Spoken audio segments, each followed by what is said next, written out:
हिरवं विरवं ती काय स्वप्नामध्ये बघून तिला जे काय कैसे हरायापेक्षा एक दिन कैसे भगाया पाकिस्तान, हे त्या लोकांना सगळ्यांना जे जे त्यांचं ऐकत होते, खुश होत होते, सगळ्यांना कैसे भगाया बोलून परत त्यांच्या पाकिस्तानच्या आंबाकडे पाठवून टाकू. भाजप कशी काय एमआयएम सोबत गेली अकोट आणि अचलपूरमध्ये? ठीक आहे, ते आता स्थानिक लोकांनी केलेली मस्ती आहे. ठीक आहे, कसं आहे पण नितेश, एक आमच्यासाठी सरकार म्हणून काय सोपं झालं आहे, हे बिळातून बाहेर आले. आता आयडेंटिफाय करणं सोपं झालेलं आहे. कुठल्या बिळातले हिरवे साप ठेचायचे आणि कोणाला इथून बाहेर काढायचे. एमआयएम हा राष्ट्रीय पक्ष असूच शकत नाही. राजकीय पक्ष ही एक कट्टरपंथी ही एक संघटना आहे जी PFI आणि ISI पेक्षा काहीच वेगळं नाही. तुम्ही अगर आमच्या नवरात्रीच्या काळात आमच्या देवीच्या मिरवणुकीला अडथळे आणत असाल, मूर्तीला अगर विटंबना करत असाल, तर तुमचे ईद आणि मोहरमच्या मिरवणुका हे शांततेत निघणं हे चौकडीत बसतात का? मग कधी कधी जेव्हा त्यांनाही ती औषध थोडं पाजलं तसंच, तर त्यांनाही कळतं अगर ये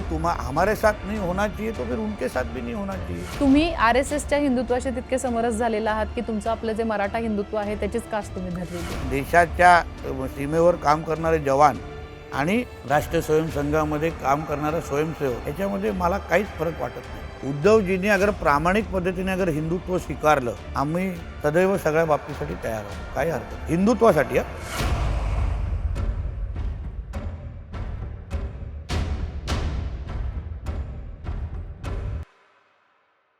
सगळ्यात पहिल्यांदा नितेश राणेजी तुमचं अभिनंदन आणि शुभेच्छा. महानगरपालिकेच्या निवडणुकीतल्या यशासाठी अर्थात अभिनंदन, पण मला आणखीन एका गोष्टीसाठी अभिनंदन करायचं आहे. कारण महाराष्ट्रामध्ये पहिल्यांदा MIMच्या 126 जागा निवडून आलेल्या आहेत. खरं तर इतकं मोठं यश त्यांना आतापर्यंत मिळालं नव्हतं, पण ज्या पद्धतीनं त्यांना यश मिळालेलं आहे, आता तुम्हाला असं वाटत नाही का तुमचं काम खूप वाढलेलं आहे आणि ज्या पद्धतीनं त्यांचा प्रचार झाला, ज्या पद्धतीनं सगळा जो सर्कमस्टन्स बदललेला दिसतोय महाराष्ट्रामध्ये, MIMच्या एकंदरीत यशाबद्दल काय वाटतं तुम्हाला? एक आमच्यासाठी सरकार म्हणून काय सोपं झालं आहे, की हे बिळातून बाहेर आले आहेत. आता आयडेंटिफाय करणं सोपं झालेलं आहे, की कुठल्या बिळातले हिरवे साप ठेचायचे आहेत आणि कोणाला इथून बाहेर काढायचे आहेत.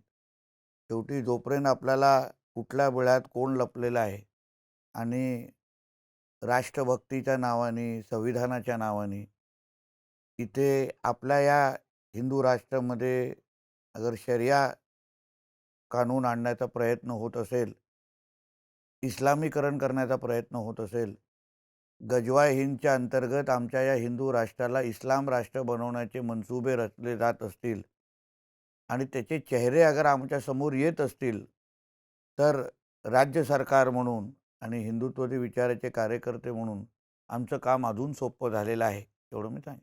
पण आता ज्या पद्धतीनं म्हणजे भाजपच्या काही नेत्यांचं म्हणजे दानवे मागं असं म्हणाले होते की MIMचा आम्हाला फायदा होतो म्हणून.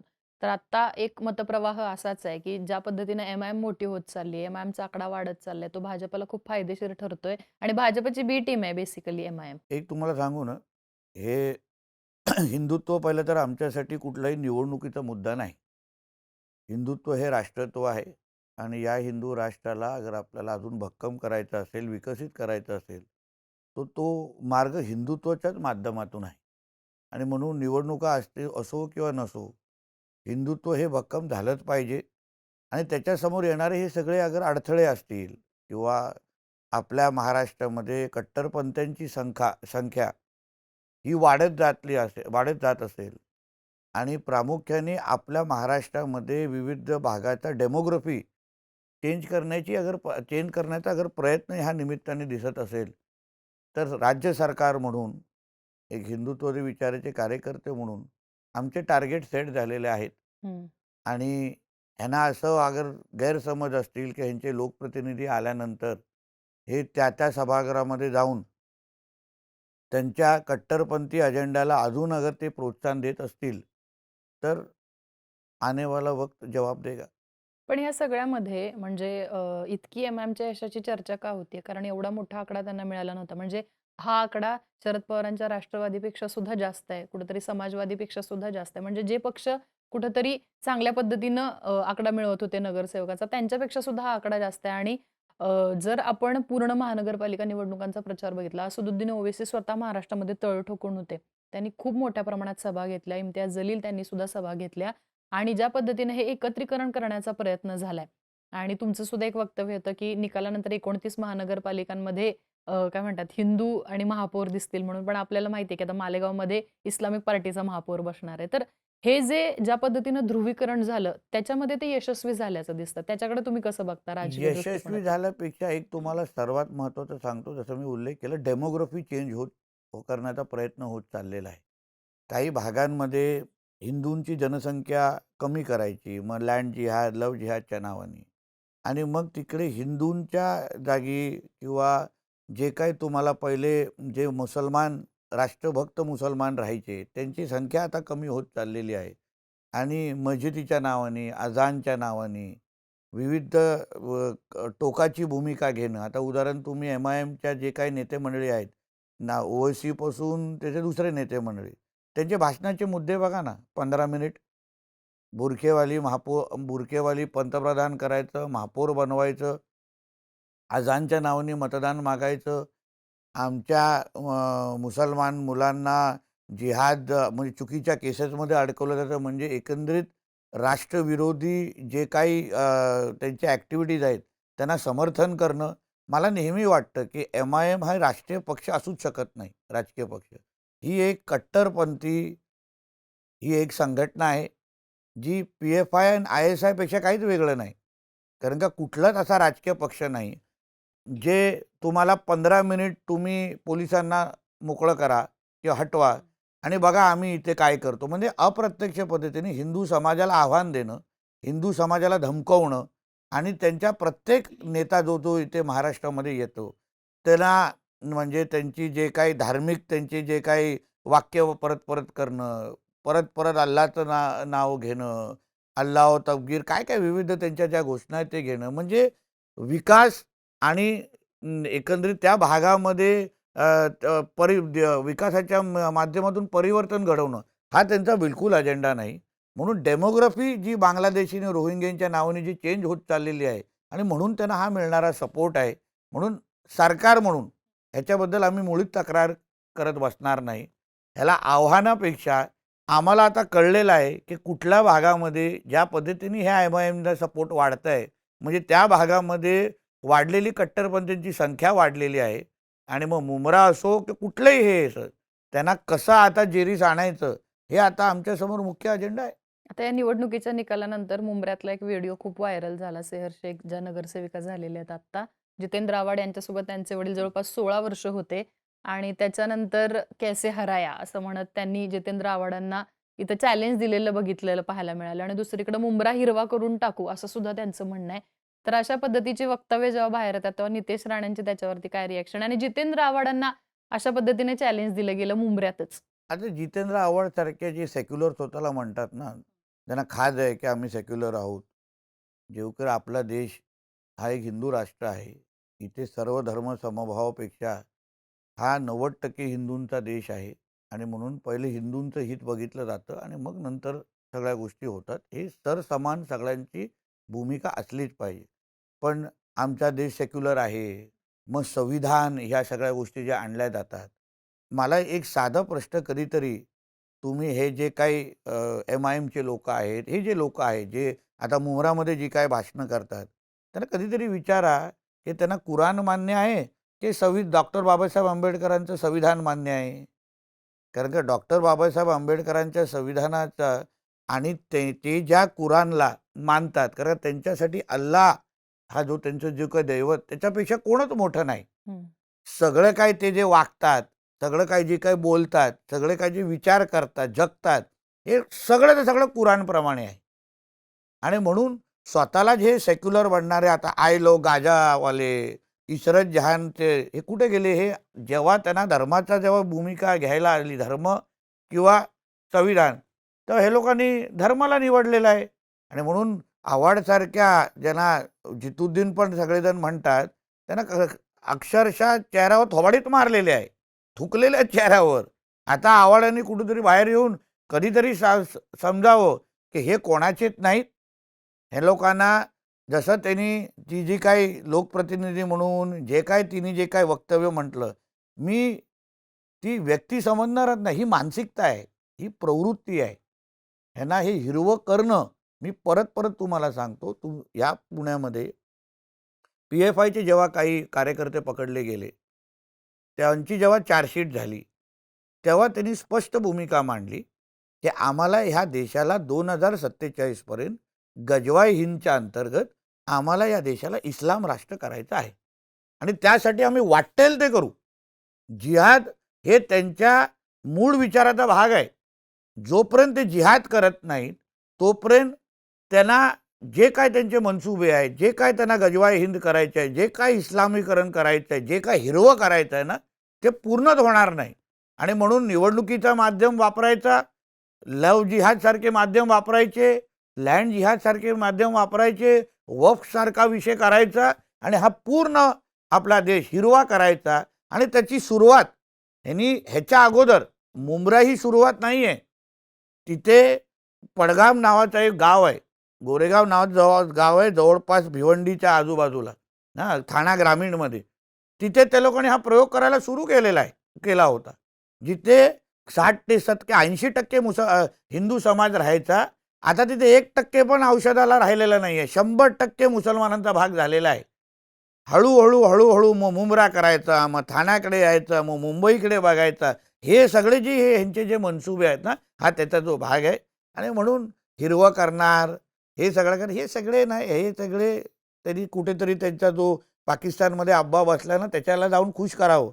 आमच्या या हिंदू राष्ट्रामध्ये जेव्हा देशाचे पंतप्रधान एक कडवट हिंदू आहेत, महाराष्ट्राचे मुख्यमंत्री एक कडवट हिंदू आहेत, आम्ही स्वतः मंत्री आमदार हे सगळे नंतर आहोत. पहिले हिंदू म्हणून या सगळ्या दृष्टिकोनातून इथे जगतोय, काम करतोय. म्हणून आमच्या ह्या राज्यात हे कुठलंही हिरवं होणार नाही. तुम्हाला येणाऱ्या काळात मुंब्रा पण भगवत दिसणार तुम्हाला. ती कुठे काय जात नाही. हिरवं विरवं ती काय स्वप्नामध्ये बघून तिला जे काय कैसे हरायापेक्षा एक दिन कैसे भगाया पाकिस्तान, हे तिला, हे त्या लोकांना सगळ्यांना जे त्यांचं ऐकत होते, खुश होत होते, सगळ्यांना कैसे भगाया बोलून परत त्यांच्या पाकिस्तानच्या अब्बाकडे पाठवून टाकू, एवढं तो या निमित्ताने सांगू शकतो. पण ह्या सगळ्यामध्ये आता ज्या पद्धतीनं तुम्ही म्हणताय, की एमआयएमचे नेते असतील किंवा एमआयएम ज्या पद्धतीनं प्रचार करते, ज्या पद्धतीनं हे सगळं चालू आहे, एकत्रीकरण करणं आणि ध्रुवीकरण करणं, भाजप कशी काय एमआयएम सोबत गेली अकोट आणि अचलपूरमध्ये? ठीक आहे, ते आता स्थानिक लोकांनी केलेली मस्ती आहे ठीक आहे, होती. कसं आहे पण नितेश नाही, ठीक राणेजी? नाही बोलत आहे. हं, स्थानिक लोकांनी केलेली मस्ती आहे. हं, आदरणीय देवेंद्र फडणवीस यांची भूमिका स्पष्ट आली ना, हं, निश्चित पद्धतीने त्याच्यावर शिक्षा पण होणार. त्याच्यावर ते अशी कुठली भूमिका घ्यायला कुठलीही परवानगी नाही. हं. भारतीय जनता पक्ष हे एक राष्ट्रभक्त लोकांची आम्ही सगळेजण एकत्र आलेलो आहे. आमची मातृ संघटना म्हणून राष्ट्र स्वयं संघ हा राष्ट्रभक्तांचा आहे आणि अशा कट्टरपंथीयांबरोबर जाऊ नये ही स्पष्ट भूमिका आहे. तुम्ही अकोटमध्ये कारवाया झालेल्या आहे. जिथे जिथे हे लोक अशा मस्ती करतील, सत्ता ही महत्त्वाची नाही, पण राष्ट्राच्या आडवे येणारे हे सगळे जे लोक आहेत त्यांना निश्चित पद्धतीने कारवाई होणार. तुम्ही निश्चिंत राहा. पण ह्या सगळ्यामध्ये असं म्हटलं जातं, की भाजपमध्ये अगदी ग्राउंड लेव्हलला सुद्धा कुठली सुद्धा घटना घडली, की राष्ट्रीय अध्यक्षापर्यंत जाऊन पोहोचते, की भाजपमध्ये काय चाललेलं म्हणजे मागं जे.पी. नड्डा असं म्हणाले होते, की ग्राउंडवर जरी काही घडलं, तरी ते पुढच्या 10व्या मिनिटाला माझ्यापर्यंत पोहोचलेलं असतं. तर अशा पद्धतीची पक्षशिस्त असणाऱ्या पक्षामध्ये अशा स्थानिक कार्यकर्त्यांची एवढी हिंमत कशी होते, की इतक्या टोकाच्या विचारधारेच्या लोकांसोबत जाऊन सत्तेत बसणं आणि सत्तेसाठी अशा पद्धतीचे प्रयोग करणं? पण त्याच्यानंतर त्या कार्यकर्त्यांचं काय होतं, ते त्यांच्यावर काय कारवाई होतात तेही तुम्ही बघा. एवढं सोपं नाही आहे हे गोष्टी. आता आमच्या कोकणामध्ये आता आंब्याचा सीझन सुरू आहे. हां, आंब्याच्या पेटीमध्ये 1-2 सडके आंबे येतात चुकून. त्यांना काढून टाकायला लागतं, कारण आता ते पूर्ण पेटी खराब करून टाकतात. आणि म्हणून हे 2 सडके जे आंबे इथे-तिथे तुम्हाला दिसतायत ना, ते निश्चित पद्धतीने बाजूला काढले जातील. तुमच्यावर अशी कधी परिस्थिती आली सिंधुदुर्गात वगैरे, की बाबा सत्ता स्थापन विरोधी करायची पक्षात बसीन, राजकारण सोडून टाकीन. मला हे सगळं कधीच जमणार नाही आणि होणार पण नाही माझ्या हातातून. विषय कोकणाचाच निघालेला आहे. तर आपण आत्तापर्यंत जर कोकणाचं म्हणजे राजकारण बघितलं, जितकं मला ज्ञात आहे आणि जितका अभ्यास आहे, साधारणतः कोकणाची पार्श्वभूमी ही एक पुरोगामी विचारांची राहिलेली आहे किंवा मधु दंडवते यांच्यासारखे तळकोकणातले जे मोठे नेते झालेले आहेत ते फार पूर्वी कोकणात असं इतकं आक्रमक हिंदुत्वाचं राजकारण बघायला मिळत नव्हतं. म्हणजे थोडं शांत राजकारण होतं कोकणाचं. पण तुमची जी स्टाईल आहे, राणे फॅमिलीची जी स्टाईल आहे आक्रमक हिंदुत्वाची, तर हा जो पॅटर्न आहे कोकणामध्ये तो कशा पद्धतीनं सेट झालाय आणि हे खरंच लोकांना तेवढं अप्रोचेबल होतं राजकारण? अगोदर मधु दंडवते साहेब असतील, बॅरिस्टर नाथपायजी असतील, यांच्या पद्धतीचं राजकारण ते सुरू असताना 1990 पासून आदरणीय नारायण राणे साहेबांचा प्रवास कोकणामध्ये सुरू झाला. हिंदुहृदय सम्राट बाळासाहेब ठाकरे साहेब नेहमी म्हणायचे की कोकण हा शिवसेनेचा कणा आहे आणि खऱ्या अर्थाने शिवसेना जी वाढली ती कोकण, मुंबई हा पूर्ण जो त्यांचा जो बालेमंत नंतर मराठवाडा आणि ह्या सगळ्या गोष्टी निश्चितपणे त्यांनी ताकद मिळाली. पण मूळ ताकद ही कोकणाची होती आणि म्हणून कोकणातला मूळ DNA हा हिंदुत्वपेक्षा आक्रमक हिंदुत्वाचाच नेहमी तयार झालेला आहे आणि म्हणून त्याचे पाळेमुळे कधीच आपण असे घट्ट होत चाललेले आहेत त्या पद्धतीने.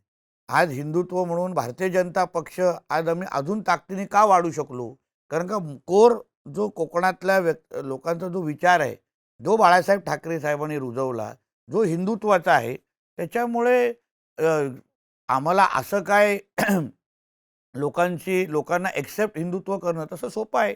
लोकांना माहिती आहे की बाबा अगोदरपासून बघितलेले राणेसाहेबांचा त्या प्रवास आहेत आणि त्याच्यानंतर एकंदरीत सिंधुदुर्गापासून ते मुंबईपर्यंत पूर्ण शिवसेनेच्या प्रवासामध्ये जो जहाल हिंदुत्व, आक्रमकपेक्षा जहाल हिंदुत्व जो आदरणीय हिंदुहृदय सम्राट बाळासाहेब ठाकरेंचा लोकांनी पाहिला, अनुभवला, त्याच्यामुळे कोकणामध्ये या सगळ्या गोष्टी तसं सोप्या आहेत.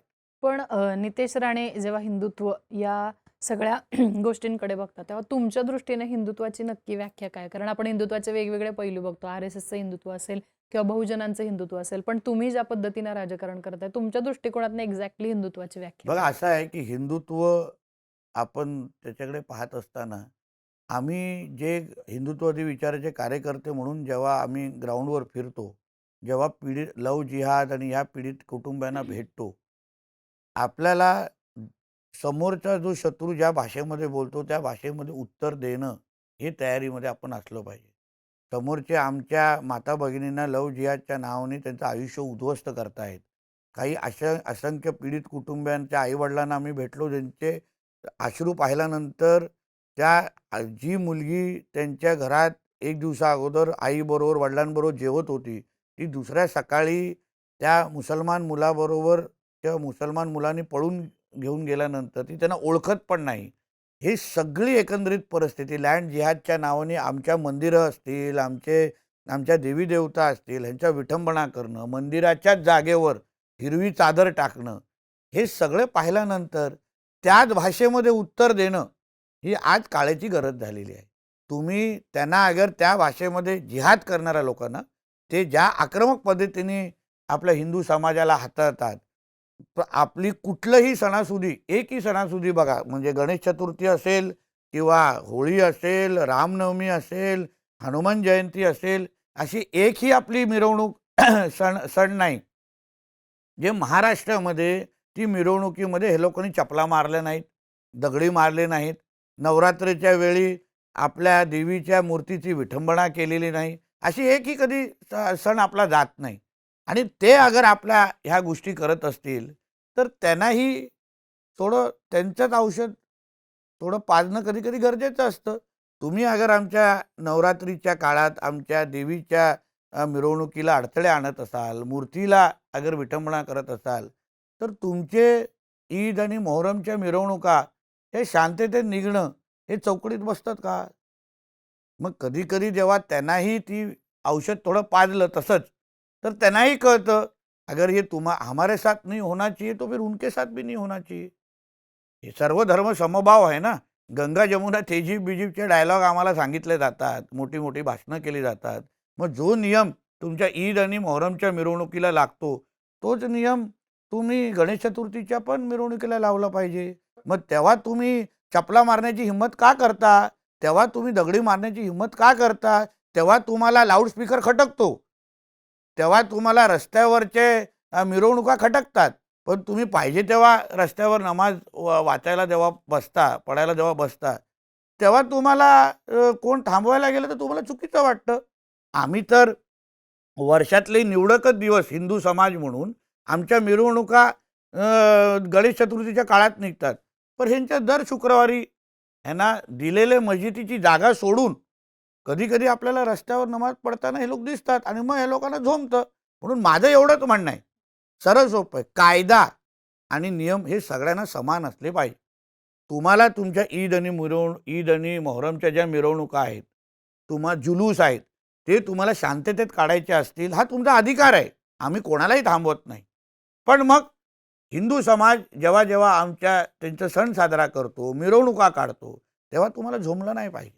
पण आता जेव्हा आपण हे स्ट्रक्चर गावगाड्याकडं नेतो किंवा गावगाड्यात जाऊन बघतो, तेव्हा गावगाड्यातला जो काही मुस्लिम समाज आहे, म्हणजे गावगाड्यामध्ये जसं मी अगदी माझ्या गावात जरी सांगायचं झालं, तरी एक 4 ते 5 घरं आहेत फक्त मुस्लिमांची आणि जे अगदी सण समारंभ असतात, ते सुद्धा सगळ्या हिंदू लोकांसोबत एकत्रित साजरे करतात किंवा त्यांची आडनावं कोकणामध्ये अगदी आपल्या हिंदू समाजासारखीच आहेत. तर या सगळ्यामध्ये तो मिळून मिसळून राहणारा मुस्लिम समाज आहे. मग या सगळ्या आक्रमक भूमिकेचा त्यांना कुठेतरी त्यांना झळ बसत नाही का मोठ्या प्रमाणात किंवा त्यांची ह्या सगळ्यामध्ये काय चूक आहे असं तुम्हाला वाटत नाही का? 2 विषय आहेत. एक तर राष्ट्रभक्त मुसलमान समाज हा आजही आपल्या महाराष्ट्रात राहतो. आमच्या कोकणातही आहे, तुमच्याही गावात असेल, असंख्य जिल्ह्यामध्ये जो आपल्या ह्या देशाला आपला देश मानतो, आपल्या झेंड्याला आपला झेंडा तिरंग्याला झेंडा मानतो, वंदे मातरम आमच्याबरोबर म्हणतो, आमच्याबरोबर सगळे सणासुदी साजरा करतो, असाही राष्ट्रभक्त मुसलमान समाज राहतो. पण प्रश्न असा आहे की ते हे जिहाद करणारे ही काही नवीन जी काही जमात तयार होत चाललेली आहे, मोठी होत चाललेली आहे, त्यांच्यातला जबाबदार व्यक्ती, त्यांच्यातले जबाबदार हे जे काही आपण त्यांना राष्ट्रभक्त त्यांना म्हणतो, जो गावगाड्यातला मुसलमान समाज ह्याच्या झळ बस त्यांनी कधीतरी भूमिका घेतली पाहिजे ना, की हे थांबलं पाहिजे. हे दोन्ही बाजूनी थांबलं पाहिजे. पण त्यांना भूमिका घ्यायची नाहीये. ते खुल्या डोळ्यांनी जिहाद होणारा आता कुठल्या उदाहरण त्यांच्या भागातल्या गणेश चतुर्थीच्या मिरवणुकीवर दगडी मारली जातात. लव्ह जिहादच्या नावाने आमच्या ग्रामीण भागातल्या असंख्य मुलींना, गरीब मुलींना, कधी-कधी ज्यांचे वडील नसतात, त्या मुलींना जास्त टार्गेट केलं जातं. त्या आमच्या भगिनींना जास्त टार्गेट केलं जातं. अशा तुमच्या समोर होणाऱ्या अन्याय, डोळ्यासमोर होणारा जिहाद, जो व्यक्ती, जो मुसलमान समाज थांबवत नाही, त्याला ह्या राष्ट्रावर प्रेम होऊच शकत नाही. त्यांनी थांबवलं पाहिजे की तुम जो कर रहे हो गलत कर रहे हो, हे थांबवा. ह्याच्यामुळे पूर्ण मुसलमान समाज बदनाम होतोय, आमची पूर्ण कॉम बदनाम होते. हे थांबवण्याची ताकद असली पाहिजे त्यांच्यामध्ये. ते अगर थांबवत नसतील तर त्यांच्यामध्ये आणि जिहाद्यांमध्ये फरकच नाही. मग ही जबाबदारी त्यांनी ज्या दिवशी स्वीकारतील ना, तेव्हा मला असं वाटतं तुम्हाला हिंदू सकाल मोर्चा कमी दिसतील, तुम्हाला नितेश राणेसारखी लोक टोकाची भूमिका घेणाऱ्या कमी दिसतील. गेल्या काही काळामध्ये जशी तुमची हिंदुत्वाची भूमिका आम्ही प्रखरतेनं बघतोय, तसंच आणखी सुद्धा काही नेते आहेत जे सातत्यानं म्हणजे याबद्दलची प्रखरतेनं भूमिका मांडताना दिसतात. मग आता पिंपरी चिंचवडचे महेश लांडगे असतील किंवा नगरमध्ये संग्राम जगताप सुद्धा असतील. गोपीचंद पडळकर आहेत. गोपीचंद पडळकर आहेत. तर असे नेते जे आहेत ते साधारणतः जर आपण हा पिरियड बघितला तर एक 14 नंतर किंवा 19 नंतर ही भूमिका जास्त प्रखरतेनं मांडलेली आम्हाला दिसते आणि तुमचं हिंदुत्व त्याचा विचार करा जर तुम्ही सगळे नेते जवळपास मराठा समाजातून येतात आणि एक बहुजनवादी हिंदुत्वाची भूमिका मांडली जाते. पण जो काही आक्रमकपणा आता बघायला मिळतोय आम्हाला तुमचा एक 14 नंतर 19 नंतर, तर कुठेतरी हे एक राजकारणासाठी चाललंय किंवा कुठेतरी एक वर्चस्वाची लढाई आहे आणि ज्या पद्धतीनं मराठा राजकारण आधी होत होतं, त्या पद्धतीनं आता त्याला हिंदुत्वाची जोड देणं हे गरजेचंच आहे. त्याच्याशिवाय कुठेतरी हे राजकारण आता टिकू शकत नाही. म्हणून राजकीय महत्वाकांक्षेपोटी इतकं मोठ्या प्रमाणात हिंदुत्वाचं हे लोट आलेलं बघायला मिळतंय का? एक सांगू का तुम्हाला, एक मुळामध्ये परत परत सांगतो, हिंदुत्व हा राजकारणाचा भाग होऊ शकत नाही. आम्ही मंत्री आमदार हे 5-5 वर्षच असतो. आमच्या जन्म आणि मृत्यू पत्रिकेवर नितेश राणे आमदार कणकवली देवगड वैभवडे लिहिलेलं नाही.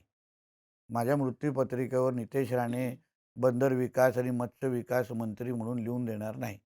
नितेश राणे एक हिंदू म्हणून माझी एक ओळख जन्मपत्रिकेवर पण असतात, मृत्यूपत्रिकेवर पण. आणि म्हणून ती ओळख आणि माझी हिंदू म्हणून माझी जी ओळख समाजामध्ये आहे, मी ज्या समाजातून येतो, ते घट्ट करणं हे अत्यंत गरजेचं आहे. आपण कधी-कधी जातीच्या राजकारणामध्ये कधीतरी आपण अडकतो किंवा आपण भूमिका घेतो. पण जेव्हा मुसलमान समाजाबद्दल तुम्ही विचार कराल, त्यांच्यामध्ये पण तेवढ्याच जाती आहेत. पण त्या जातींचा कधीच चर्चा होत नाही. त्यांच्यामध्ये पसमंद आहे, कुरेशी आहे. आपल्याकडे जेवढे जाती आहे ना, धनगर, मराठा हे जेवढ्या जाती आहेत, तेवढे त्यांच्यामध्ये पण जाती आहेत. पण आरक्षण मागताना ते मुस्लिम आरक्षण मागतात. म्हणून जाती पलीकडे जाऊन माझं म्हणणं हिंदू म्हणून आजच्या काळात राजकारणाकडे आपण अजून लोकांना विचार करायला प्रवृत्त करणं. मतदान हिंदू म्हणून ज्या दिवशी होईल ना, मी तुम्हाला बोलतो, कोणही आपल्याकडे वाकड्या नजरेने पाहूच शकत नाही. विकास होतोच, विकास होण्यामध्ये. पण विकास आपण कोणासाठी करतो? बदललेल्या डेमोग्राफीमध्ये जेवढे बांगलादेशी आणि रोहिंग्या आता सगळ्या भागात वाढत चाललेले आहेत ना, त्यांच्यासाठी विकास आपण करूच शकत नाही. विकास आपण आपल्या लोकांसाठी करायचा असतो. दुसरा भाग, मुळामध्ये एक नितेश राणे, एक गोपीचंद पडळकर, एक महेश लांडगे, एक संग्राम जगताप असणं गरजेचं नाही. अजून संख्या वाढणं. आम्ही फक्त सुरुवात असू शकतो. आम्ही फक्त एक निमित्त असू शकतो. आज भारतीय जनता पक्षाकडे जवळपास 132 पेक्षा जास्त आमदार आहेत. आम्ही महायुती म्हणून ताकदीने आज आपण उभे आहोत. पण प्रत्येक पक्षामध्ये जसं कुठला विषय अगर सभागृहामध्ये मुस्लिम समाजाचा आला, तर मी तुम्हाला सांगतो, मी 3रा टर्मचा आमदार आहे. मी असंख्य वेळी बघितलं, तेव्हा तेव्हा जो मुसलमान समाजाचा जो आमदार आहे ना, तो तो आपला पक्ष बघत नाही. सगळे सगळे सभागृहामध्ये येतात आणि मग आपल्या धर्मासाठी ती भूमिका घेण्यामध्ये कुठेही मागे पुढे बघत नाही. मी नेहमी सांगतो, संग्राम जगतापांचं कौतुक आहे. ते कुठल्याही पक्षात असले तर हिंदू म्हणून पुढे आलेले आहेत. तसंच काँग्रेसमध्ये हिंदू आहेत, उभाटामध्ये हिंदू आहेत, मनसेनामध्ये हिंदू आहेत, BJPमध्ये तर आहेतच. तर ह्या सगळ्या शिवसेनेमध्ये शिंदे साहेबांचे आहेत.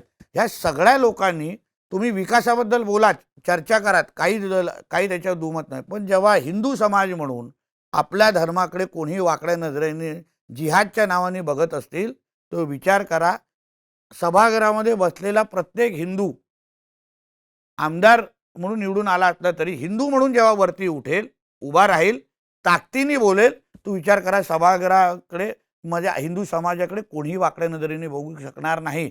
आणि माझं नेहमी म्हणणं आहे की आमची संख्या आता फक्त 4 वर असली तरी हे जोपर्यंत प्रत्येक आमदार ह्या दृष्टिकोनातून विचार करत नाही. आज अहिल्यानगरहून पहिली काय परिस्थिती होती हो. मग कापड मार्केट असो सगळीकडे पहिलं मोठ्या प्रमाणामध्ये जेव्हा आम्ही दौरे काढायचो आपल्या हिंदू सकल मोर्चाच्या निमित्ताने, मोठ्या प्रमाणामध्ये हिंदू समाजाला तिथे त्रास दिला जायचा. लव्ह जिहाद, लँड जिहादचे प्रकार एवढे वाढले होते तिकडे की सर्रास पद्धतीने आमचे दौरे दर महिन्यामध्ये 3-3, 4-4दा आम्ही अहिल्यानगरला जायचो आणि आम्ही तिथे हिंदू समाजासाठी आवाज बनायचो. पण आज परिस्थिती बदललेली आहे. आज जेव्हा संग्राम जगतापांना वाटतं की नाही आम्हीही बोललो पाहिजे, का कारण का तिकडला हिंदू समाज उभा राहिलेला आहे. हिंदू समाजाला वाटतं, हिंदू समाजाची ताकद मतदानाच्या माध्यमातून पण उभी राहिलेली आहे आणि म्हणून प्रत्येकाला वाटतं की नाही आपण हिंदुत्वाबद्दल बोललं पाहिजे. हीच परिस्थिती अगर आपल्या राज्यात, देशात सगळीकडे अगर निर्माण झाली तर मला असं वाटतं की प्रत्येक गावागावात तुम्हाला नितेश राणे, गोपीचंद पडळकर आणि महेश लांडगे दिसतील. मला तुमचं विशेष कौतुक वाटतं म्हणजे की तुम्ही तुमच्याकडे जी काही भूमिका असेल ती खूप निष्ठेनं निभावता. म्हणजे ह्याच्यासाठी तुम्ही जेव्हा काँग्रेसमध्ये होता तेव्हा तुम्ही म्हणजे संभाजी ब्रिगेडच्या मदतीने गडकरींचा पुतळा पाडणं, तुमच्या वक्तव्यानंतर जो काही गदारोळ झाला होता, तिथं सुद्धा तुम्ही तितक्याच निष्ठेनं काँग्रेसमय झाला होतात. तेव्हा तुम्ही शिवसेनेत होतात, तेव्हा सुद्धा तितक्याच निष्ठेनं तुम्ही शिवसेनेचे होतात आणि आता तुम्ही भाजपमध्ये आहात. आता तुम्ही हिंदुत्वाची कास धरली आहे, तर तितक्याच निष्ठेनं तुम्ही हिंदुत्वाची भूमिका निभावताय. तर हे इतकं निष्ठावंत राहणं किंवा आपण ज्याच्या सोबत आहोत त्याच्याशी इतकं प्रामाणिक राहणं हे कुठनं येतं आणि एवढी टोकाची भूमिका जी बदललेली आहे ती निभावणं कसं काय जमतं? मुळात एक तुम्हाला सांगतो, जिथे पण होतो तिथे हिंदुत्वापासून कधी लांब गेलेलो नव्हतो. आता कुठल्या दृष्टिकोनातून तुम्ही हिंदुत्वाकडे पाहता हा मुद्दा आहे. आणि दुसरा विषय आहे की आम्ही 39 वर्ष आम्ही हिंदू हृदय सम्राट बाळासाहेब ठाकरेंच्या तालमीत किंवा आमचे वडील जेवढे बाळासाहेबांचे होते, एक कडवट शिवसैनिक म्हणून आजही आमच्या वडिलांची ओळख म्हणजे आहे किंवा सांगितली जाते. पण त्याचबरोबर आम्ही जे काय 12 वर्ष काँग्रेसमध्ये आम्हाला जायला लागलं, म्हणजे नाईलाजाने जायला लागलं, कारण का उद्धवजींनी जे काही घाणेरडं राजकारण आमच्या सगळ्यांबरोबर केलं, त्याच्यामुळे नाईलाज होता. पण आज एक राष्ट्रभक्त आणि हिंदुत्ववादी विचाराच्या पक्षामध्ये आज आम्हाला काम करायची संधी भेटते आहे. म्हणून हे आमच्यासाठी नॅचरली बाहेर येण्यासारखा विषय आहे, हिंदुत्वाचा विषय. आणि म्हणून आम्ही नेहमी बोलतो, राणे म्हणून आम्ही जिथे ज्या पक्षात असतो ते आम्ही 100% न्याय देतो तिथे. त्याच्यामध्ये 99% नाही आणि कुठलंही मिक्स नाही. जिथे आहे 100% न्याय द्यायचा. पण तुम्ही जिथे तुम्ही माझा पूर्ण प्रवास बघाल, मूळ हिंदुत्वाशी कधीच लांब गेलेलो नाही. आता या सगळ्यामध्ये जेव्हा आपण हिंदुत्वावरतीच बोलतोय आता, तुम्हाला असं वाटतं की तुम्ही आर-एस-एसच्या हिंदुत्वाशी तेवढे समरस झालेला आहात कारण जेव्हा आपण जसं मी मगाशीच म्हटलं, की तुम्ही जे काही नेते आहात, ज्यांच्याकडे आपण पाहिलं, की मराठा समाजाचं हिंदुत्व, एक बहुजनवादी हिंदुत्व म्हणून आपण तुमच्या सगळ्या हिंदुत्वाच्या प्रवासाकडे बघतो. पण दुसरीकडे आपण जेव्हा भाजपचे नेते असतील, जे कोअर आर-एस-एसचे आहेत किंवा जे अभिवपमधून आलेले आहेत, तर त्यांच्या हिंदुत्वाकडे बघताना कुठेतरी ते ब्राह्मणवादाकडे झुकणारं हिंदुत्व असं आपण म्हणतो. तर याच्यामध्ये तुम्ही आर-एस-एसच्या हिंदुत्वाशी तितके समरस झालेला आहात, की तुमचं आपलं जे मराठा हिंदुत्व आहे त्याचीच कास तुम्ही धरलेली आहे? एक तुम्हाला सांगतो राष्ट्रीय स्वयंसंघाच्या एकंदरीत प्रवास जो काय मी अभ्यास करतोय की जवळून पाहिलंय. मी 100% आता मी सगळा अभ्यास झाला असं म्हणणार नाही. पण एकंदरीत मला जे काही विषय समजताय ते एकंदरीत राष्ट्र विचाराच्या राष्ट्र निर्माणाची ती जी राष्ट्र स्वयंसंघ आहे आणि त्यांनी ज्या पद्धतीने हिंदुत्व हे त्यांच्यासाठी राष्ट्रत्व जसं त्याचा मी उल्लेख केलेला आहे आणि ते एक जीवन पद्धत आहे. आयुष्यामध्ये जगत असताना आपण हिंदू म्हणून अगर जगणं हे एक जीवन पद्धतीमुळे राष्ट्र स्वयंसंघ त्याच्याकडे त्या प्रवासावर चालतोय आणि म्हणून संघाचे पण म्हणजे एकंदरीत संघाकडे बघण्याचा दृष्टिकोन, संघाकडे येणाऱ्या स्वयंसेवकांची जे काय ओढ आहे ती आता ती पण बदललेली आहे. असंख्य बहुजन विचाराचे हिंदू समाजाचे म्हणजे आपले तरुण कार्यकर्ते, तरुण स्वयंसेवक आज संघाकडे मोठ्या प्रमाणामध्ये आकर्षित झालेले आहे.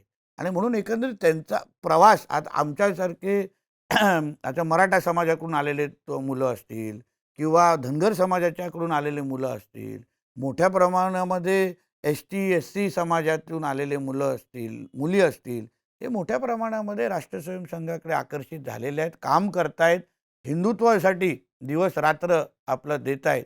आणि म्हणून मला असं वाटतं की त्या दृष्टिकोनातून आज काम करणं, संघाकडे जवळ जाणं हे अतिशय सोपं झालेलं आहे. आणि बाहेरून एकंदरीत संघाच्याबद्दल केलेले गैरसमज आणि जेव्हा आपण त्यांच्याबरोबर जेव्हा काम करायला सुरुवात करतो, ते ज्या पद्धतीने निस्वार्थी पद्धतीने मी तुम्हाला सांगतो, देशासाठी काम करणारे जे लोकांना मला भेटण्याची जी संधी भेटलेली आहे ना, मी कधी-कधी थक्क राहतो, की ह्यांनी सगळंच काय वाहून दिलेलं आहे, वाहून घेतलेलं आहे आणि फक्त हिंदुत्व आणि राष्ट्रनिर्माण हे 2च नजरेसमोर ठेवून जेव्हा ते काम करतात, त्या सहवासामध्ये आपण जेव्हा राहतो, तर असं वाटतं की आपण त्या प्रवासामध्ये त्यांच्याबरोबर चाललो पाहिजे. आज देशाच्या सीमेवर काम करणारे जवान आणि राष्ट्रीय स्वयंसंघामध्ये काम करणारा स्वयंसेवक ह्याच्यामध्ये मला काहीच फरक वाटत नाही. आता मी हा प्रश्न तुम्हाला याच्यासाठी विचारला, की आपण जेव्हा गावगाड्यातनं येणारं हिंदुत्व किंवा जेव्हा आपण मराठा बहुजनवादी हिंदुत्व आपण म्हणतो, तेव्हा आपल्याकडे अगदी म्हसोबाला कोंबडा कापला जातो किंवा बकरा कापला जातो आणि त्या पण हिंदू समाजातच त्या सगळ्या गोष्टी असतात. तर त्या गोष्टी आणि मग आर-एस-एस या गोष्टींमध्ये तुम्हाला कशा पद्धतीने ते नाही, पण मिळून मिसळून त्याच्यामध्ये जातात? जास्त म्हणजे हं, तुम्हाला हे गैरसमज आहेत, की हं, तसे ॲक्सेप्ट होत नाही हं. किंवा जवळ घेतं. हे असं काहीच नाही मी तुम्हाला सांगतो. आम्ही जे काही त्यांचा जो सहवास किंवा बैठका असतात, जे विचार आम्हाला समजतात, कशातही अडचण येणं की कशातही थांबवणं असं नाही. हिंदुत्व हे जसं तुम्हाला एक जीवन पद्धतीमुळे तुम्हाला जिकडे-जिकडे जाऊन तुम्ही बोलू शकता. हिंदुत्वाच्यासाठी तुम्ही उभे राहू शकता आणि तुम्ही प्रामाणिक पद्धतीने अगर हिंदुत्वासाठी अगर प्रवास करायला सुरू असेल तुमचा, तर मला वाटत नाही राष्ट्र स्वयंसंघ हे कुठेही म्हणजे तुम्हाला एक उदाहरण तुम्हाला जवळ घेत नाही, की नाही तुम्हाला तुम्ही जे गावखेड्यातले जे काही तरुण आहे ज्यांना राष्ट्र स्वयंसंघासाठी काम करायचं आहे, पण त्यांच्या एकंदरीत समाजामध्ये ज्या पद्धती आहेत, ते ते असल्यामुळे राष्ट्रीय स्वयंसंघ तुम्हाला जवळ घेणार नाही, असं काहीच नाही. आता गेल्या काही दिवसांमध्ये चर्चेत राहिलेला एक मुद्दा म्हणजे गोहत्याबंदी कायदा जो आहे त्याच्याबद्दल थेट तुमच्याच पक्षाचे आमदार असलेले सदाभाऊ खोत यांनी थेटपणे विरोधात भूमिका घेतली होती गोरक्षकांच्या, की त्यांचं असं म्हणणं होतं की शेतकऱ्याला थोडेफार पैसे मिळतायत, जे काही त्यांच्याकडे जनावरं आहेत, जी काहीच उपयोगाची नाहीत आणि त्यांना जर तुम्ही विकू देत नसाल किंवा ती जी काही प्रोसेस आहे त्याच्यामध्ये जर गोरक्षक अडथळे आणत असतील, तर मी त्यांच्या विरोधात आवाज उठवणार. त्यांनी अगदी सदाभाऊ खोतांनी मोर्चा सुद्धा काढला होता. तर हा मूळ शेतकऱ्यांचा प्रश्न आहे. तर याच्याबद्दल नितेश राणेंचं त्याच्यामध्ये सदाभाऊ खोत चुकले आहेत. त्यांना गैरसमज आहेत. मी त्यांच्याशी वैयक्तिक बोललो, की तुम्ही ही घेतलेली भूमिका मान्य नाही. कारण का जे गौरक्षक जे काम करतात, मी असंख्य गौरक्षकांच्या संपर्कात आहे. तुम्हाला सांगतो ग्राउंडवर जी परिस्थिती आहे, ज्या पद्धतीने अ, कत्तलखाने अनधिकृत पद्धतीने चालवले जातात, गायीची तस्करी होते आणि एकंदरीत गाडी चालवणारा कधी-कधी त्याने हिंदू नाव दिलं जातं. पण ती गायी कत्तलखान्यामध्ये ते घेऊन गेले जाताना असंख्य गोष्टी आम्ही पाहतो. आणि म्हणून सदाभाऊ खोतांनी घेतलेली जी भूमिका, ती एकंदरीत त्यांना अपुरी माहिती जी त्यांना मिळालेली आहे, त्याच्यामुळे त्या गोष्टी त्यांनी घेतलेल्या आहेत. गौरक्षक हे निस्वार्थी पद्धतीने गायीचं संरक्षण करणं, ज्या गायीला आपण आपली आई मानतो आणि त्यांना ज्या पद्धतीने हे जिहाद करणारे जे लोकं मोठ्या प्रमाणामध्ये कत्तल करून तोच पैसा जिहादसाठी जो वापरला जातो, त्याला आमचे गौरक्षक स्वतःच्या आयुष्याची काळजी न करता, कधी-कधी त्यांच्यावर हल्ले पण होतात. कधी-कधी त्यांचं आयुष्य पण कधी-कधी ते गमावतात. पण तरीही त्याची चिंता न करता गायीचं संरक्षण करणं हे परम कर्तव्य स्वीकारून ते जे काय काम करतात ना, ते कदाचित आमच्या सदाभाऊ खोतांना कळलेलं नसेल आणि म्हणून त्या अपुरी माहितीवर घेतलेली ती भूमिका होती. आम्ही त्यांना सांगितलं आहे, की बाबा सांगितलं होतं, बोललो पण होतो मी स्वतः वैयक्तिक, की तुम्ही सदाभाऊ तुम्ही बाकी सगळ्या गोष्टी चांगल्या करत असला तरी ही भूमिका निश्चित पद्धतीने चुकलेली आहे. कारण का त्या शेतीच्या नावाने, शेतीच्या नावाला म्हणजे संरक्षण घेऊन मागे अगर त्या गायींची तस्करी करून अगर ते मोठ्या प्रमाणामध्ये गौमांस विकण्याचे कार्यक्रम होत असतील आणि त्याच्या निमित्ताने तो पैसा जिहादला वापरला गेला असेल, मी तुम्हाला बोलतो आता जिहाद करणारे एवढे शातीर झालेले आहेत. नाव हिंदूंचं देणार. उदाहरण आपल्या त्र्यंबकेश्वरच्या बाहेर, दुकानाच्या बाहेर तुम्हाला हिंदू नाव दिसणार. नाव स्वतःचं हिंदू सांगणार. आतमध्ये अब्दुल बसला असणार. तसंच तो गायी घेऊन जाणारा दाखवतो शेतीसाठी गायी म्हणजे विकण्यासाठी गायी घेऊन जातोय. पण त्यांचं मूळ उद्दिष्ट वेगळं असतं. म्हणून ग्रासरूटवर काम करणारे आमचे जे गौरक्षक आहेत ना, ते जी काय दिलेली माहिती त्यांची आहे, ती निश्चित पद्धतीने खरी असते. म्हणून कधी आमच्या सदाभाऊंना वेळ असेल, तर असंख्य गौरक्षकांबरोबर त्यांना बसवतो, जेणेकरून त्यांचे गैरसमज दूर होतील. सदाभाऊ खोत आहेत किंवा गोपीचंद पडळकर आहेत किंवा तुम्ही आहात. आता जेव्हा या 3 ते 4 नेत्यांकडे आम्ही बघतो, मुख्यतः सदाभाऊ खोत आणि गोपीचंद पडळकर पश्चिम महाराष्ट्रातून येत असतात. त्यामुळे त्यांच्या टार्गेटवरती सातत्याने शरद पवार असतात आणि अर्थात तुमच्या टार्गेटवरती ठाकरे फॅमिली असते. अ, ही ती तुमची जी आक्रमकपणे टीका असते, ती बघून साधारणतः असं दिसतं, की देवेंद्र फडणवीस किंवा भाजपच्या नेत्यांना जे काही बोलता येत नाही, ते तुमच्या माध्यमातनं बोललं जातं किंवा ती वक्तव्य तुमच्या माध्यमातून समोर येतात. नाही, पण एक तुम्हाला सांगू का, आता हं. बाळासाहेबांबरोबर आमचे वडील आणि आमचा पूर्ण परिवार 39 वर्ष राहिला.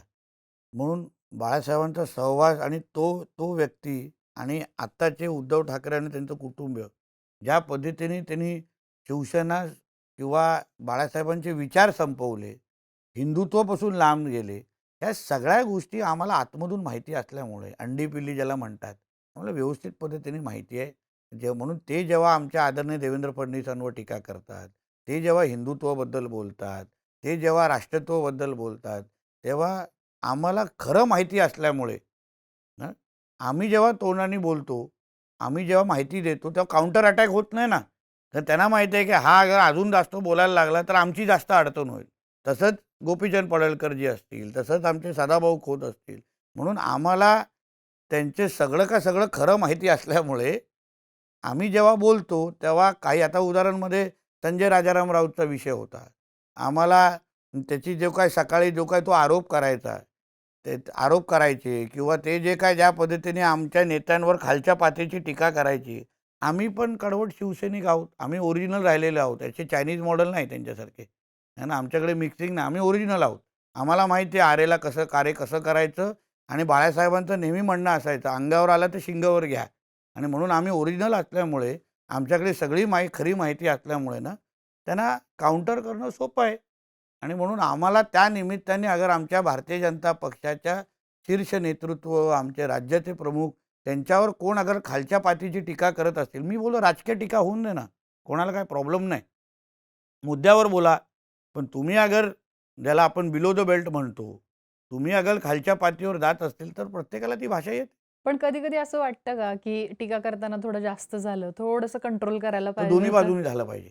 पण तुम्हाला असं पर्सनली कधी वाटतं किंवा कधी असं झालंय का? नाही जरा थोडंसं थंडपणे घ्यायला पाहिजे होतं किंवा ही चूक झाली किंवा हे जरा जास्त होतंय. तो म्हणजे आपल्याला मनाला कधीतरी असं वाटतं ना, की जरा जास्तच झालं नाही, आता. मुद्दा असा आहे, की जेव्हा तुम्ही कोणाच्या वडिलांबद्दल बोलता, जेव्हा कोणाच्या चारित्र्याबद्दल बोलता, जेव्हा कोणाच्या एकंदरीत सगळ्या शारीरिक ह्याच्यावर बोलता, तेव्हा त्यांना बोलणाऱ्या लोकांना एक नेहमी विचार करा, ॲक्शन टू रिॲक्शन नेहमी दिली गेलेली आहे. कधीच पहिल्यांदा टीका केलेली नाही. तुम्ही कुठलेही माझं टीका बघा, कुठलीही भाषणं बघा, झालेले आरोप बघा. तिथून अगर येत असतील तर सूझसमज विथ इंटरेस्ट देणं आमचं कामच आहे. तेच आमची खरी ओळख आहे. त्यांना अगर राजकारण सुधारायचं असतील तर सुरुवात करा स्वतःच्या घरातून. सुरुवात करा. आमच्या देवेंद्र फडणवीस साहेबांना जेव्हा खालच्या पातीची टीका केली जाते, त्यांच्या कुटुंबावर टीका केली जाते, आमच्या वडिलांपर्यंत, आई-वडिलांपर्यंत गोष्टी घेऊन गेल्या जातात. तर मग आम्ही राजकारणी आहोत, कार्यकर्ते आहोत, पण मुलं पण आहोत. आमचंही कुटुंब आहे. तुम्हाला तुमच्या वडिलांना बोलणं अगर आवडत नसेल, तर तुम्ही आमच्याही आई-वडिलांवर बोलू नका. साधी अगर नियम, साधा नियम अगर सगळ्यांनीच पाळला ना, तुम्हाला कुठेच अशी परिस्थिती दिसणार नाही. नगरपालिकेच्या निवडणुकीत घरातच काय झालं होतं? निलेश राणे वेगळे झाले आणि त्यांनी मग शिंदेच्या शिवसेनेत, अर्थात ते आमदार आहेत शिंदेच्या शिवसेनेचे, त्यांना तिथनं तिकीट मिळालं. पण ज्या पद्धतीचं वितुष्ट राणे फॅमिलीमध्ये पहिल्यांदाच अशी फूड, म्हणजे मी जे काही तुमचे आजपर्यंतचे इंटरव्ह्यू बघितलेले आहेत, की तुम्ही सगळे अगदी जेवायला संध्याकाळी एकत्र असता. तुमच्या घरामध्ये म्हणजे आजही नारायण राणेंचा शब्द हा अंतिम आहे आणि ज्या पद्धतीने एक कुटुंब व्यवस्था म्हणून, आदर्श कुटुंब व्यवस्था म्हणून तुमच्याकडे बघितलं जातं. मग अशा घरामध्ये कसं काय वितुष्ट आलं? नेमकी काडी कोणी लावली होती? आदर्श कुटुंब व्यवस्थेबरोबर जसं आमचे वडील नेहमी म्हणतात, की राणे जिथे असतात तिथे 100% असतात. मी आज भारतीय जनता पक्षामध्ये आहे आणि निलेशजी शिवसेनेमध्ये आहेत. अगर ते शिवसेनेमध्ये राहून अगर भारतीय जनता पक्षावरची सपोर्टिंग भूमिका अगर घेताना तुम्हाला दिसले असते, तर तुम्हाला ते कोणालाच आवड की त्यांच्या पक्षामध्ये तुम्ही प्रश्नचिन्ह निर्माण केलं असतं, तर हे काय चाललंय? त्यांनी त्यांच्या पक्षाचं काम केलं, मी माझ्या पक्षाचं काम केलं. पण मुळात आमचे संस्कार एवढं म्हणजे आमच्या आईवडिलांचे संस्कार एवढे आहेत आमच्या लोकांवर, की आम्हाला माहिती आहे की ते कुठे थांबवायचं आणि ते थांबवलं गेलं. म्हणजे आम्ही वाढवलं गेलं नाही. आम्ही एकदम काय अशी दरी निर्माण करायला दिली नाही. आम्हाला कळलं की ते निवडणुकीपुरते होतं. त्याचा फायदे घेणारे काही लोक होते. शेवटी आई-वडिलांचे संस्कार आले. वडिलांनी आम्हाला जे काही 4 गोष्टी शिकवल्या ते नजरेसमोर आलं आणि म्हणून त्या गोष्टी राजकारणाला राजकारणापुरतंच ठेवलं गेलं. घराच्या उंबरठ्यापर्यंत ठेवलं गेलं आणि मग त्यांनाही त्या गोष्टीचा एकंदरीत त्यांना जाणीव झाली, मलाही झाली आणि म्हणून त्या पद्धतीने कुटुंबापर्यंत ह्या कधीच गोष्टी ना आज ना उद्या शेवटच्या श्वासापर्यंत कधीच यायला देणार नाही. पण निलेश राणे हे तुमचे मोठे बंधू आहेत आणि ते मला वाटतं बरीच वर्ष सक्रिय राजकारणापासून, म्हणजे कुठलेही माझ्या पद, अगोदर हां, म्हणजे ते आधी आले होते अर्थात राजकारणात. पण त्याच्यानंतर मधला असाच एक बराच मोठा स्पॅम होता, की ज्याच्यामध्ये ते कुठलंही पद नव्हतं त्यांच्याकडे, आमदार, खासदार अशा कुठल्याही त्या निवडणुकीपासून सुद्धा लांब होते. त्यांच्यावर कुठेतरी इतकी वर्ष अन्याय झाला का? नाही. असं आहे की बॅड पॅच, गुड पॅच सगळ्यांकडे असतो. म्हणजे प्रत्येक नेत्याच्या प्रवासामध्ये ते फार कमी वयामध्ये खासदार झाले. त्याच्यानंतर 2 निवडणुका त्यांना पराभवाचा सामना करायला लागला.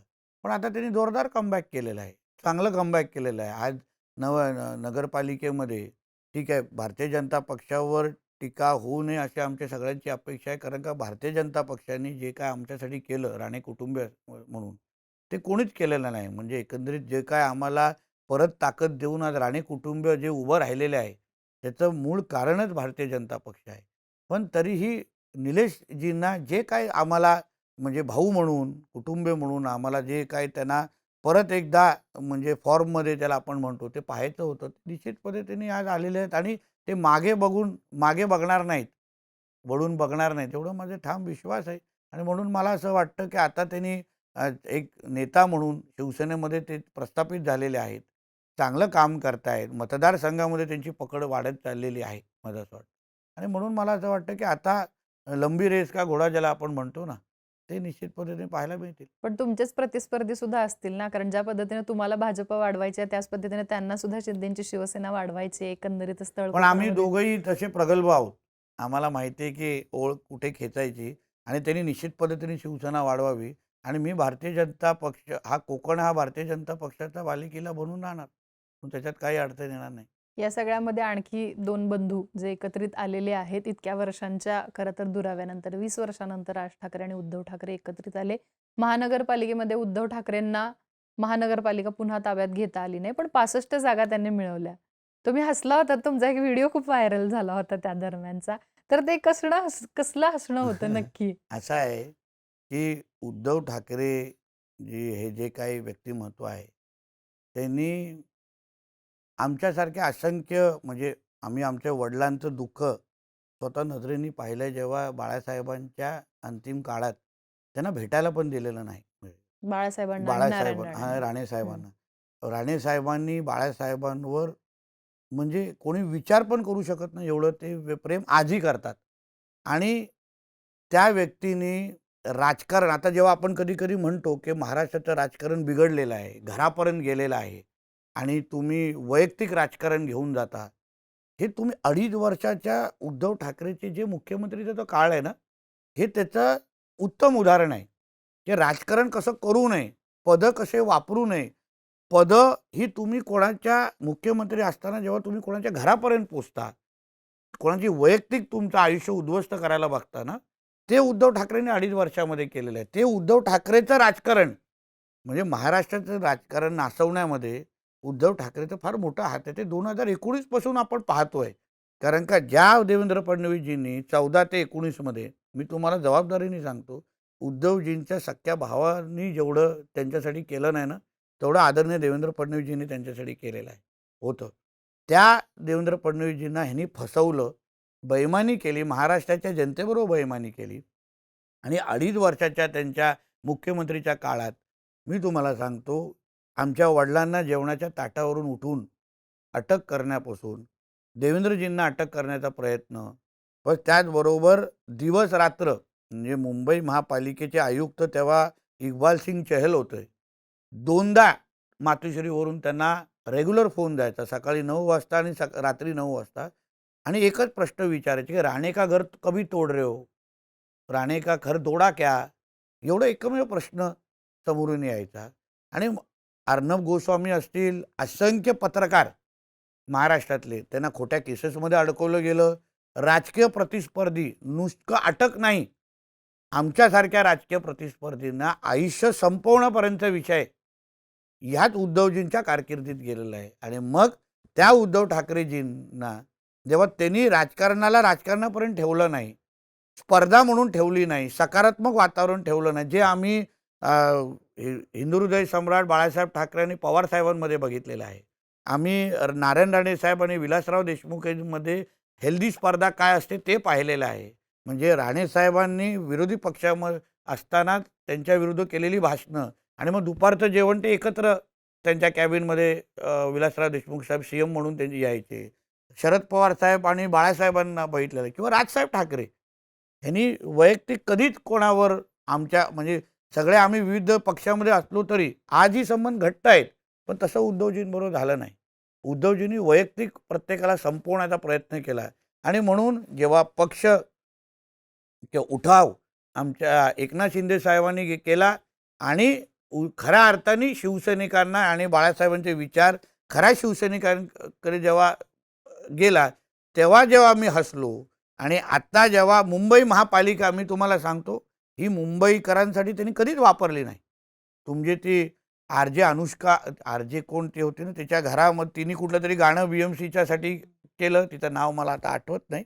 पण तिने केलं तेव्हा तिच्या घरात लगेच BMCवाले गेले, घर तोडण्यासाठी ना. कंगना राणावतांबरोबर काय केलं?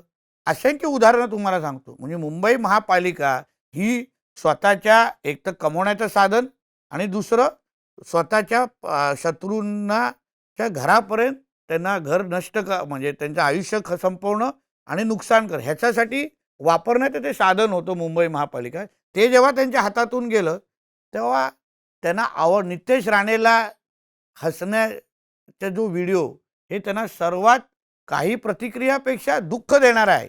हे मला माहिती असल्यामुळे मी हसून तो व्हिडिओ त्यांच्यापर्यंत पोहोचवला.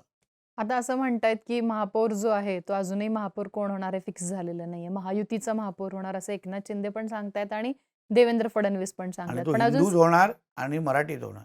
अर्थात आशिष शेलार असं म्हणत नव्हते आणि त्याच्यानंतर आता ही सगळी चर्चा झाली आणि आता भाजपने सांगितलं हिंदू होणार आणि मराठी होणार म्हणून.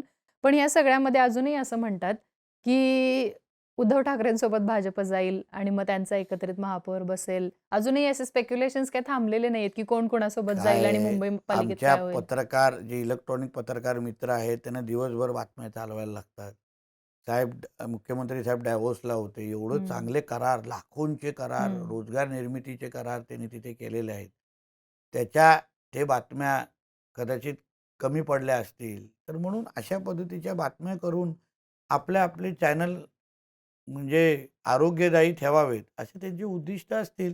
पण आम्हाला लांब-लांबपर्यंत अशी काही शक्यता वाटत नाही. महायुती म्हणून आम्ही भक्कम आहोत. एकनाथ शिंदे साहेब असतील किंवा अजितदादा पवार, आज राज्य सरकार म्हणून आम्ही काम करतोय. म्हणून मला विश्वास आहे, आमचे आदरणीय रवी चव्हाण साहेबांनी ती भूमिका स्पष्ट केलेली आहे, की सगळीकडे महापौर हा महायुतीचाच बसणार आहे. म्हणून त्याच्यामध्ये असं काहीच वेगळं होत असताना दिसणार नाही. पण भविष्य काळामध्ये जर असं कधी झालं, की उद्धव ठाकरे भाजपसोबत आले, तर राणे फॅमिलीची आणि नितेश राणेंची भूमिका काय असेल? उद्धवजींनी अगर प्रामाणिक पद्धतीने अगर हिंदुत्व स्वीकारलं हं. हं, आणि जय श्रीराम म्हणत आमच्या बाजूला उभे राहिले, तर हिंदुत्वासाठी आम्ही सदैव सगळ्या बाबतीसाठी तयार आहोत. काही खूप हरकत नाही. हिंदुत्वासाठी खूप मोठं त्यांनी स्टेटमेंट प्रामाणिक करताय. पद्धतीने हिंदुत्व स्वीकारलं पाहिजे पण. प्रामाणिक पद्धतीने. बघा, शेवटी बघा ते पण एक हिंदू आहेत. हं. पण आज ज्या पद्धतीने त्यांनी अ, जिहाद करणाऱ्या लोकांना आम्ही त्यांना म्हणतो जिहाद हृदय सम्राट. कारण का त्यांच्या काळामध्ये ज्या प्रमाणामध्ये म्हणजे कोरोनाच्या नावाने फक्त हिंदू सणांना त्यांनी निर्बंध आणले. बाकी ईद आणि मोहरमचे जुलूस जोरदार चालायचे. लाऊडस्पीकर 11-11, 12-12, 3-3 वाजेपर्यंत जुलूसचे लाऊडस्पीकर चालायचे. पण सगळे निर्बंध आमच्या गणेश चतुर्थी आणि ह्याच्या नावाने होते, कोरोनाच्या नावाने. अजान स्पर्धा असो, याकूब मेननचा 100 तरी उदाहरणं देऊ शकतो. हे जे काय त्यांचं जे काय आता नवीन सर तनसे जुदावाल्यांबरोबर जे काही प्रेम जे निर्माण झालंय, ते कमी होत असेल, हिंदुत्व प्रामाणिक पद्धतीने अगर स्वीकारत असतील, तर हिंदू राष्ट्र अजून भक्कम करण्यासाठी आम्ही तयार आहोत. नक्कीच नितेशजी, तुमचे खूप खूप धन्यवाद. आपण अगदी मला वाटतं एम-आय-एमचा महाराष्ट्रात झालेला शिरकाव असेल, त्याच्यानंतर तुमचं हिंदुत्व, भाजपचं हिंदुत्व आणि याच पद्धतीनं अर्थात तुम्ही ज्यांच्यावर सातत्याने टीका करता ते उद्धव ठाकरे, त्यांच्याबद्दल सुद्धा आपण बोललो. बोलबिडूच्या माध्यमातून तुम्ही तुमची भूमिका जी आहे ती स्पष्टपणे मांडली, त्याबद्दल तुमचे धन्यवाद. प्रेक्षकांना ही मुलाखत आवडली असेल तर अर्थात तुम्ही कमेंट बॉक्समध्ये प्रतिक्रिया लिहून नक्की कळवा आणि अशाच मुलाखतींसाठी, माहितीपूर्ण व्हिडिओसाठी बोलबिडूच्या YouTube चॅनलला नक्की सबस्क्राईब करा.